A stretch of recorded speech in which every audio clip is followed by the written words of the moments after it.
A few years ago, I attended a philosophy colloquium from a visiting philosophy professor from the University of Illinois. Professor Helga Varden presented her concept of Karendtain theory of political evil and responding with political discourse. After the talk, I spoke with Varden on my own perspective, but before I introduce my ideas, I'm going to give the lowdown on her talk. Varden merges a Kantian belief with moral autonomy with Arden's view of political responsibility, where Kant saw evil as an individual failure to act morally. Arden and Varden highlighted how political evil is often systematic, shaped by institutions and bureaucratic structures, such as moral laws or control of institutions. Nazi Germany, evil was not simply about individual making immoral choices. It was laws, policies, and bureaucratic frameworks that enabled oppression. The Holocaust was carried out not just by fanatics, but also individuals obeying orders within an effective system. This is what Arend called banality of evil. Varden expanded on Arend's distinction between barbarism and totalitarianism. Barbarianism is the breakdown of moral and legal structures, where chaos and violence reign. Totalitarianism, however, weaponizes laws and institutions to create a systematic oppression. Nazi Germany was a totalitarian regime that used its institutions to orchestrate mass atrocities. Varden warns political evil exists wherever institutions remove personal responsibility, enforce blind obedience, or codify discrimination. So firstly, Varden suggests that we must question laws and policies ensuring they uphold justice rather than oppression. Second, free speech and civic debate are essential for resisting institutional wrongdoings. Third, institutions must be structured to prevent corruption and authoritarian drift. And finally, citizenship isn't passive. We must engage in democratic processes and demand accountability. So what does this all mean? At the end of her discussion, I spoke with her in an idea that I was considering at the time myself about personal power. This is Varden. So essentially, this means an individual's right to autonomy and individuality. If a citizen loses the individuality over a period of time, and this can be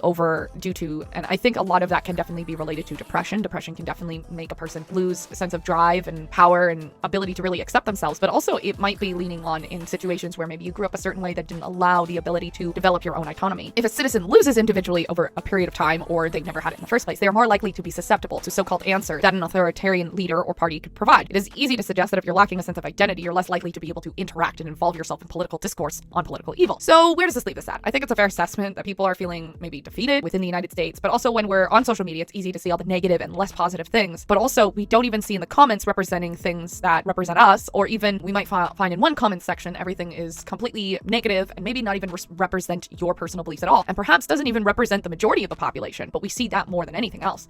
And this is why it's impossible to see that people might actually agree with you on the things that are politically wrong or evil if you are being fed all the examples of how you're actually wrong, or maybe not that you're actually wrong, but that you see examples that you are considered to be wrong. And this is why social media is not a good example of the real world feelings and rationale. The best way we can do is get off our phones. Seriously. I think I read somewhere the other day that the French Revolution only had like 14% of the population involved in the revolution. In order to actually get things done or protect our sovereignty or protect individual rights, we need to engage with each other face to face and more often than we do online in order to get the results we want in our everyday life. Political evil demands political moral justice, and we need to be the ones to give it to them. But it's not going to happen on our phones.